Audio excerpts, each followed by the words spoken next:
پر یو چا لعنت ویل. ګرانو مسلمانانو ورونو، تاسې به هم پر فیسبوک لیدلی وي چې اکثره انسانانو د خپلې خولې څخه لاس اخیستی وي او په غوسه کې یو پر بل لعنت وایي. هیڅوک هم دا سوچ فکر نه کوي چې دا څومره ځورونکې او زړه دردونکې جمله ده. او بله دا چې نبي علیه صلات وسلام مبارک فرمایي پر مسلمان لعنت ویل داسې دی لکه د هغه قتلول. کتاب بخاري شریف. او بله د خواشینۍ خبره دا ده په کتاب بیهقي شریف کې روایت دی چې د 5 ګناهونو له امله به دا امت تباه کیږي. اول په یو بل لعنت ویل، دوهم شراب په کثرت سره چښل، دریم د ورېښمو لباس اغوستل، څلورم د سندرو او ډمانو زیاتېدل، پنځم نارینه د نارینهو یعنی د هلکانو نه او ښځې د ښځو نه خپل خواهش پوره کول یعنی لواطت او مساحقت کول. نعوذ بالله. رواه البیهقي.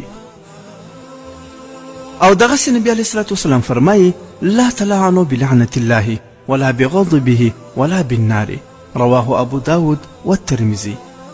ژباړه: یو پر بل د الله جل جلاله لعنت مه وایست، نه د الله تعالی غضب ورته غواړئ او نه اور. یعنی داسې مه وایست چې پر تا دې د خدای لعنت وي یا دې تا الله جل جلاله په لعنت کړي، او داسې هم مه وایست چې د خدای په غضب اخته شي، او داسې هم مه وایست چې خدای دې دوزخي کړه یا په اور وسوځي او داسې نور.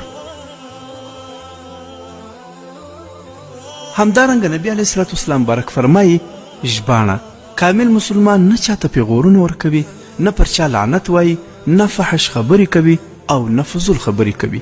کتاب ترمذي شریف.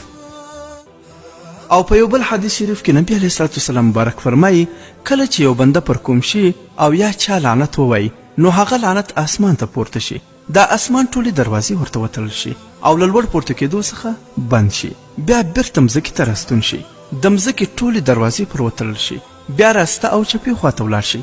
کله چې د ننوتلو هیڅ ځای پیدا نه کړي نو پر هغه سړي نازل شي چې دی لعنت پر ویل سوی دی. نو که هغه سړی د لعنت وړ وو نو پر نازلیږي، او که نه وو نو بیرته پر لعنت ویونکي باندې نازلیږي. کتاب ابو داود شریف. د لعنت ویلو یو لوی تاوان دا دی چې لعنت لکه تکفیر داسې دی، په دې معنی که یو چاته کافر وویل شي او د هغه په اړه دا خبره سمه نه وي نو دا خبره بیرته ویونکي ته راجع کیږي.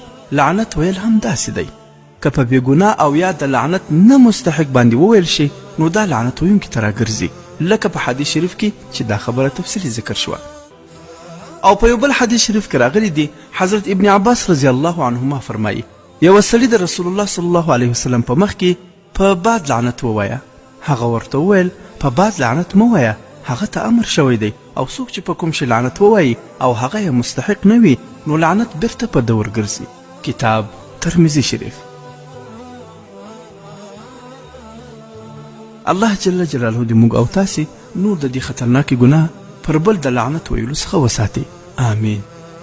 ګرانو دوستانو، پر خپل مسلمان ورور لعنت ویل پرېږدئ، او دغسې علما کرام فرمایي چې پر کافر به هم لعنت نه وایه، ځکه کیدی شي هغه ایمان راوړي. او خپل پر مسلمان ورور لعنت ویل داسې خطرناکه ګناه ده چې خبر به نه یاست الله جل جلاله به در څخه ناراضه وي.